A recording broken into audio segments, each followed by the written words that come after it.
Konami Studios. Bill and Ted Face the Music.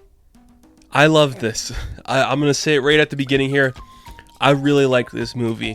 Just because we are in such a weird time in the world right now, and I feel like as a society, as a collective group of people, we need something that's uplifting and warm. It just makes us feel good. And there's a lot of good movies in theaters currently from that new slate that a lot of people can like Tenet and whatever you feel about that, like I do, or New Mutants, whatever you feel about that.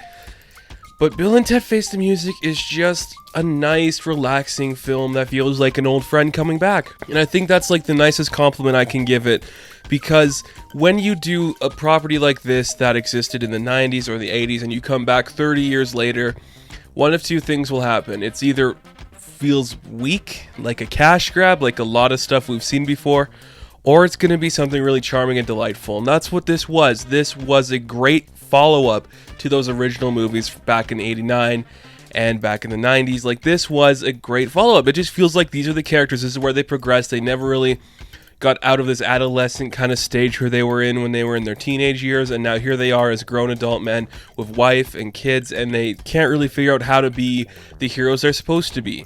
And that's a really interesting idea, because we could have obviously seen them be those heroes, but instead they are still perpetually stuck in that state where they were when we originally met them. That's a pretty cool concept, and it worked for the most part. I really did enjoy that aspect of it. As always, Alex Winter, Keanu Reeves, they are doing some great stuff here. At certain times, I think because we know who Keanu Reeves is now, there's certain times where you're just watching the acting, and it's about as good as it was back in the 90s. But it could also be that maybe these guys are just such good actors that they know, hey, we should be exactly how we were in the 90s and act like that. So that could be a sign that they're actually talented actors who could go back and do like what they did back in 30 years ago.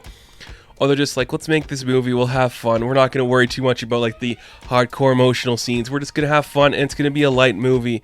And I get that too. The acting sometimes comes across very bad, but that could be intentional or it could be non-intentional depending on how you interpret it. I, for one, think it works for a lot of the movie. Sometimes it's a little jarring, but overall, it's pretty cool. So without getting into spoilers, the basic story of this is Bill and Ted were supposed to write the song that united the world. They haven't done that yet, and now reality is about to collapse in on itself. They still haven't done it.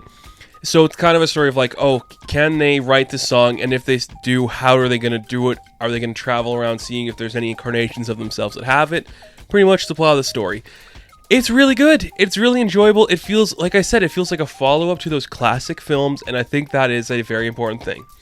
But I wouldn't be doing service to this film if I didn't bring up the talent houses that are the young version of Bill and Ted, who are their kids, Billy and Thea. Like, these characters, they're brilliant. You do the legacy thing in some movies, and often it feels very forced or very awkward. Sometimes it doesn't have that lasting impression that you're hoping for. But I think making their daughters, played by Samara Weaving, who crushes it, she is fantastic in this, and Bridget Lundy Payne, who is somebody I adore. I think they are fantastic. I really like them.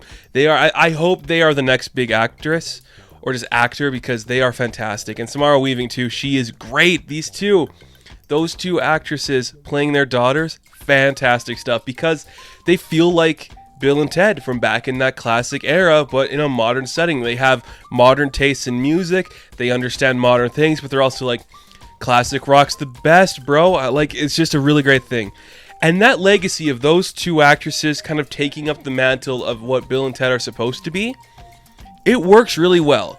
In the lesser movie, it'd come across as annoying, but because this is kind of like that, I guess that kind of like nostalgia fuel trip where seeing all the beats you loved before, it works and it's really good. William Sadler's back. Better than ever, I'd say. Like, he just crushed in this.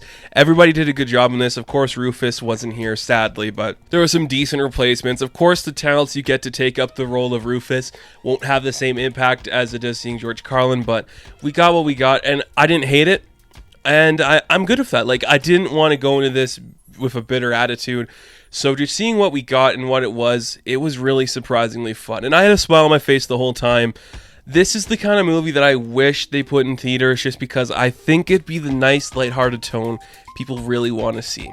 It's got your nostalgia trip, it's got the next generation of legacy actors and characters in the universe, And it's not a mind, it doesn't make you overthink. You're just like, here's the plot, let's enjoy it. It's a great follow-up and absolutely fantastic. I have no negative words about this movie. Is it perfect? Of course not. It's not going to be for everyone. If you are somebody who cannot appreciate what Bill and Ted, those first two movies, were for the time and how they acted, are some things dated in those movies? Absolutely. But this is a nice follow-up to those movies where you're just seeing, oh, here are these two men who haven't really grown out of that stage of their life. Maybe it's affecting their relationships, maybe it's affecting their daughters, how is their marriage handling, and how are they supposed to build up to, how are they supposed to find themselves when they have this giant legacy ahead of them of being the saviors of the universe? You can't really do that.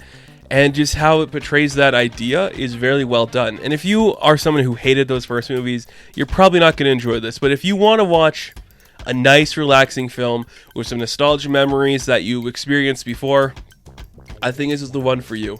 This is a solid movie, very fun, very funny. You'll have a big smile on your face, if not just seeing Keanu Reeves in a big muscle suit.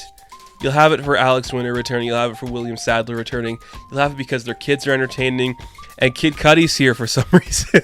So, Bill and Ted Face the Music, I'm going to give it a 9 out of 10. If you can watch these kind of movies, it's well worth the watch. So, thank you guys so much for watching this review. Be sure to like and subscribe to the channel. As always, you can check me out on Instagram, Patreon, Twitter, all that good stuff. And I will see you in the next video. Be excellent to each other. And party on, dudes. Love ya.